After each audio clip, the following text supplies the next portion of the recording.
ಬೆಳಿಗ್ಗೆ ಎದ್ದ ತಕ್ಷಣ ನಿಮ್ಮ ಮನಸ್ಸಿಗೆ ನೀವೇ ಹೇಳಿಕೊಳ್ಳಬೇಕಾದ ಅಥವಾ ಕೇಳಬೇಕಾದ ಸ್ಫೂರ್ತಿಯ ನುಡಿಗಳು. ಇಂದು ಒಂದು ಹೊಸ ದಿನ, ಹೊಸ ಆರಂಭ, ಹೊಸ ಅವಕಾಶ. ನಿನ್ನೆಯ ದಿನ ಹೇಗೆ ಇದ್ದರೂ ಇಂದಿನ ದಿನವನ್ನು ಅದ್ಭುತವಾಗಿ ರೂಪಿಸುವ ಸಂಪೂರ್ಣ ಶಕ್ತಿ ನನ್ನ ಕೈಯಲ್ಲಿದೆ.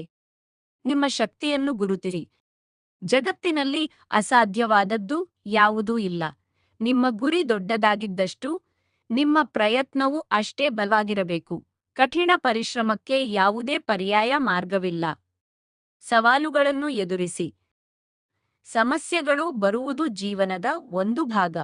ಆದರೆ ಅವುಗಳನ್ನು ನಗುನಗುತ್ತಾ ಗೆದ್ದು ಬರುವುದು ಜೀವನದ ಕಲೆ. ಇಂದಿನ ಪ್ರತಿಯೊಂದು ಸವಾಲನ್ನು ನಾನು ಧೈರ್ಯದಿಂದ ಎದುರಿಸುತ್ತೇನೆ ಮತ್ತು ಅದರಿಂದ ಕಲಿಯುತ್ತೇನೆ. ಜ್ಞಾನ ಮತ್ತು ತಾಳ್ಮೆ. ಜ್ಞಾನವೇ ಶಕ್ತಿ. ನಾವಿಡುವ ಪ್ರತಿಯೊಂದು ಹೆಜ್ಜೆಯೂ ಅರ್ಥಪೂರ್ಣವಾಗಿರಲಿ.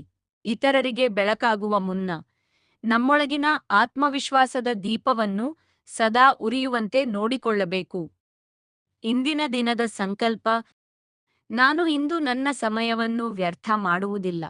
ನನ್ನ ಕೆಲಸವನ್ನು ಸಂಪೂರ್ಣ ನಿಷ್ಠೆ ಮತ್ತು ಜವಾಬ್ದಾರಿಯಿಂದ ಮಾಡುತ್ತೇನೆ.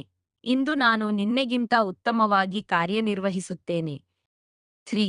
ದಿನವಿಡೀ ಕೆಲಸದಲ್ಲಿ ಸಂಪೂರ್ಣವಾಗಿ ತೊಡಗಿಸಿಕೊಳ್ಳುವುದು ಹೇಗೆ? ಏಕಕಾಲದಲ್ಲಿ ಒಂದು ಕೆಲಸ ಸಿಂಗಲ್ ಟಾಸ್ಕಿಂಗ್. ಒಂದೇ ಸಮಯದಲ್ಲಿ 10 ಕೆಲಸಗಳಿಗೆ ಕೈ ಹಾಕಬೇಡಿ. ಕಣ್ಣೆದುರಿಗಿರುವ ಒಂದು ಕೆಲಸದ ಮೇಲೆ ಸಂಪೂರ್ಣ ಗಮನ ಹರಿಸಿ.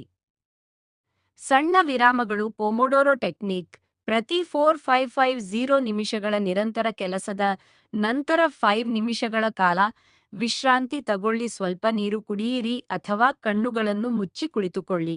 ಇದು ನಿಮ್ಮ ದಕ್ಷತೆಯನ್ನು ಹೆಚ್ಚಿಸುತ್ತದೆ. ಧನಾತ್ಮಕ ಮನೋಭಾವ. ಕೆಲಸ ಮಾಡುವಾಗ ಆಯಾಸ ಎನಿಸಿದರೆ, ನಾನು ಇದನ್ನು ಮಾಡಬಲ್ಲೆ ಎಂದು ಮನಸ್ಸಿಗೆ ಧೈರ್ಯ ತುಂಬಿ. ನಿಮ್ಮ ಕೆಲಸ 10 ಜನರಿಗೆ ಉಪಯುಕ್ತವಾಗುತ್ತಿದೆ ಎಂದು ಯೋಚಿಸಿದಾಗ ಆಟೋಮ್ಯಾಟಿಕ್ ಆಗಿ ಉತ್ಸಾಹ ಬರುತ್ತದೆ. ಇಂದಿನ ದಿನ ನಿಮ್ಮದಾಗಲಿ. ನಿಮ್ಮ ಎಲ್ಲಾ ಯೋಚನೆಗಳು ಯಶಸ್ಸಿನತ್ತ ಸಾಗಲಿ. ಭರವಸೆಯಿಂದ ದಿನವನ್ನು ಆರಂಭಿಸಿ.